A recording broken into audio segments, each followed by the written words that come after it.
Hi, it's me, Rick, and I'm back in Queens. I love New York, but I really love Queens. To me, it's like the Wild West. Big, untamed, and full of possibilities, some of them culinary.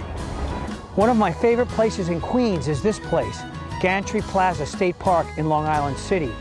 From here, gazing across the East River, you can get incredible views of Manhattan, the World Trade Center, the Empire State Building, the Chrysler Building, the UN, the Pepsi-Cola sign, and the Queensboro Bridge, known in Manhattan as the 59th Street Bridge, feeling groovy. I've been involved in Irish music for over 35 years, so Woodside, Queens intrigues me. Back in the late 1800s, thousands of Irish immigrants settled in Woodside. Their influence continues to this day. I want to go there, and I'm going to bring my guitar. Why not? Might get a gig.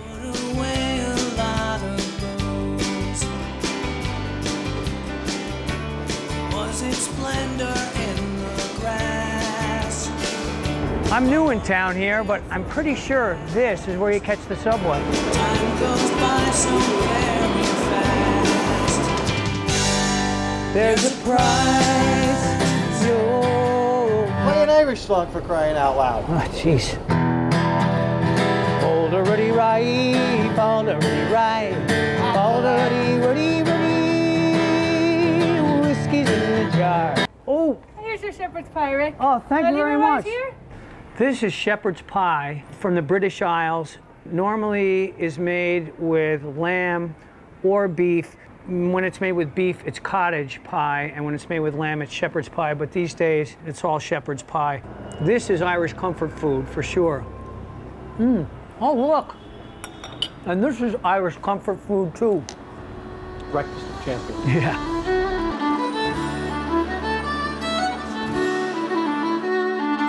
No busking today at Donovan's. They're shooting a movie in there with Jennifer Lopez called Second Act.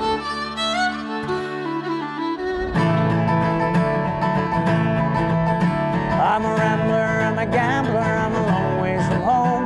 And if you don't like me, well, leave me alone. I'll eat when I'm hungry, I'll drink when I'm dry. If the moonshine don't kill me, I'll live till I die. You hungry? I could eat. What do you got? Bangers and mash. Let's have at it, boy. You need napkins? Yeah. Here. This is bangers and mash. Jamie's practicing for when he's going to be in prison. Irish sausages, mashed potatoes, fried onions, and with a brown gravy. The name comes from after World War I when they made these. They were filled with cereal and fillers and water, and they would actually pop and make little explosions when they were cooked. And that's where they got the nickname as bangers. Excellent prison food. Actually, there's nothing funny about Irish prison, and I bet they don't eat this well.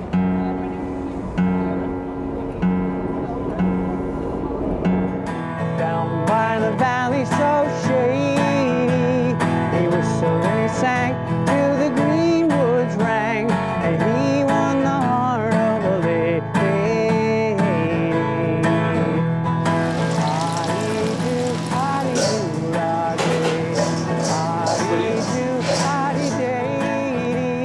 He whistled and he sang till the green woods rang, and he won the heart of a lady. Nice. Beautiful. Enjoy. This is cod. It's very crispy, moist inside, and I've had it here many times. And these are homemade French fries, coleslaw. The best malt vinegar. You know who originated this, don't you? It's Johnny Sarson. Remember him? He had the Late Show, a talk show. Remember him, Johnny Sarson? Honestly, one of the best fish and chips I've ever had. Oh my God, this is good. Hey, goodbye. This is very, very nice. Now we don't. How's the fish, guys? It's incredible. Very good. Really great. Thank you, Ronan. No problem. It couldn't be any crisper on the outside or any more moist and tender on the inside. It's perfect. Perfect Really. balance. Yeah. That is the trick. I caught it myself this morning.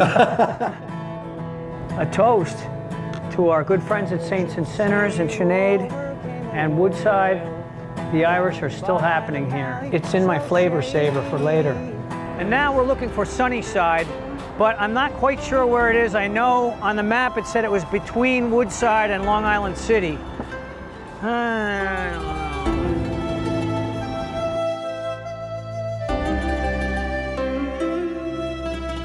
There's food from all over the world here in Sunnyside. It's incredible. This was under $4. Food writer, culinary curator, and tour guide Joe DiStefano has been investigating Queens' diverse global cuisines for years.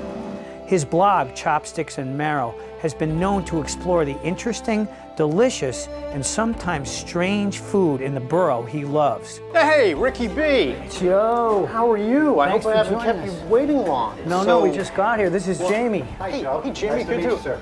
Thank you. How are you? I'm good. I haven't seen you since the Mets game, right?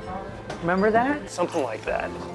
So I don't know if you've had a chance to look at the menus, but there's quite a few, and the Northern Thai style menu is really, really good. I think you should order for us if you don't mind, because you're a pro at this place, so. Waddy Kap, how are you? Long time no see. You hungry? You guys hungry? We could eat. Oh, Tom Kanun. Not Farang spicy, but not number 5, you know, not Kanam Jin Nam Yao. Yeah, we'll do the lab. Bob Wong? Let's do the Luk Chin Ping. Luke Ching Ping. I think he was in Hawaii Five-0.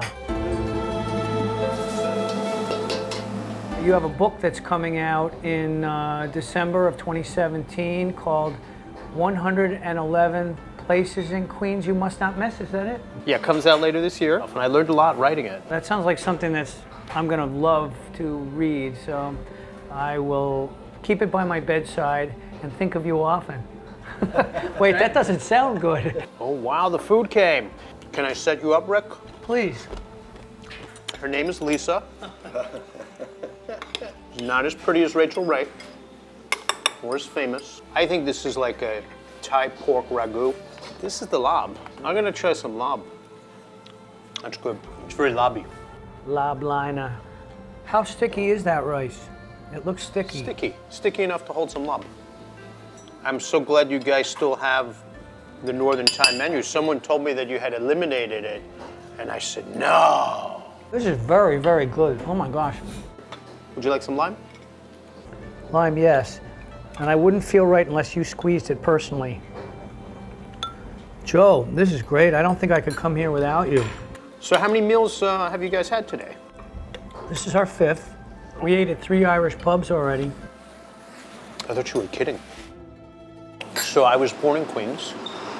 I lived in Woodside, Queens, which we'll call it 52nd and Roosevelt Avenue. And I would get off in Jackson Heights at 74th, and I would walk home to Woodside, and I would try a different cuisine every night. One night it was Thai food, one night it was tacos, one night Filipino, etc. So that really kind of got me into it. Food-wise, it's a gold mine. Now we just have to arm wrestle to see who gets the leftovers. Yes. Minetti's in Long Island City has been called the perfect neighborhood restaurant. This cozy Southern Italian mainstay is both sophisticated and kid-friendly. Minetti's was founded in 1992 by Phyllis and Mario Minetti. Phyllis developed the menu, and Mario and his sons built the entire restaurant. 25 years later, Minetti's is still family-owned and operated. And a chicken parmesan, please. Chicken parmesan. Okay. Grappa. Oh boy. To open your appetite. Alexander. Platinum Alexander. Well, that's the good stuff. I think that's going to open more than his appetite. That's the smoothest grappa I ever had. This is like Jameson compared to the grappa that you might have that would be like Jack Daniels. And I'm not driving. This is antipasto italiano, which is roasted red peppers, prosciutto, fresh mozzarella, and artichokes and mushrooms and olives. This is excellent every time I come here. This is just a house salad. This is fried calamari with the red sauce. And this came from the kitchen. They sent this out. This is burrata, which is a creamy, fresh mozzarella. And this looks like eggplant and roasted red peppers and maybe zucchini, whatever. We'll find out when we start eating it. But this is only part of what's coming out. Oh, this is gnocchi, I think. Oh, delicious. And I'm not gnocching. Unbelievably, while we were shooting this segment at Minetti's, Anne-Marie, one of the owners, came over to my table and said, "Frankie the Butcher would like to speak to you." Uh-oh, I thought, I'm in trouble. Frankie the Butcher was just having something to eat at the next table and wanted to say hello and see what was going on. Frank Bonsange, which means good blood, was raised in Astoria, Queens, and he's a graduate of Long Island City High School. He's well known in Queens and beyond. He's appeared in some films including Analyze That and Donnie Brasco. He's been on TV shows like Oz, David Letterman, and Law & Order. He's a regular on Bobby Flay's Hot Off the Grill, and he has his own internet cooking series. Thank you. Great guy, the Butcher. Stay in touch. This is the chicken parma. Oh, thank you. Oh, thank you so much. You hungry? I could eat. You gotta eat, right? Chicken Parmesan is like my baseline for Southern Italian restaurants. And it's spectacular here at Minetti's. This is pepperdelli with mushrooms, wild mushrooms. It's incredible. This is shrimp fra diavolo on a black squid ink pasta. This is lobster ravioli. And here we have buffalo milk mozzarella that's imported with speck, which is the smoked prosciutto. We will be taking many of these items home. Save some appetite for dessert now. It's like a jewelry store. It's a jewelry store for chocolate and desserts. There was a buzz about this place.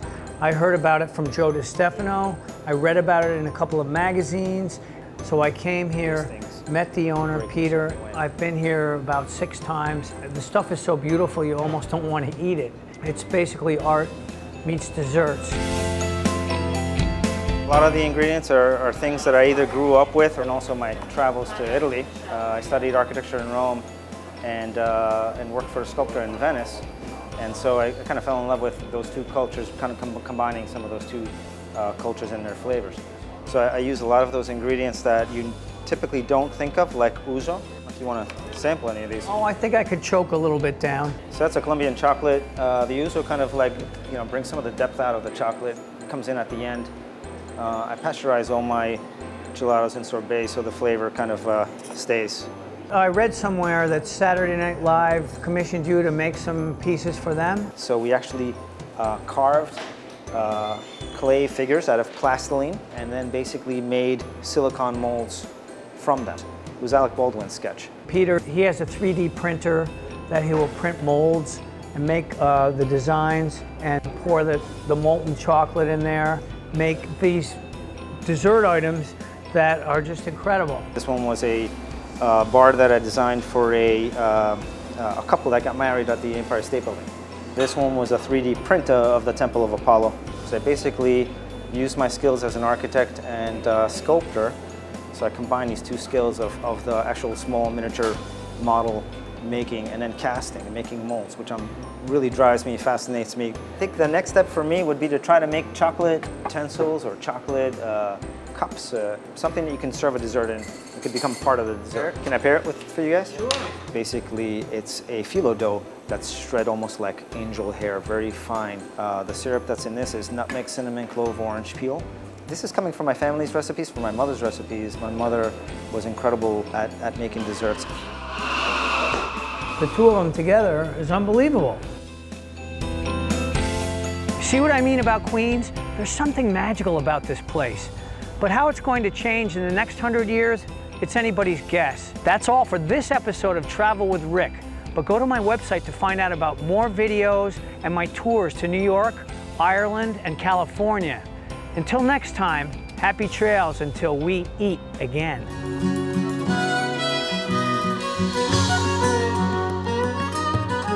Welcome to America. Welcome. Thank you. Oh, good.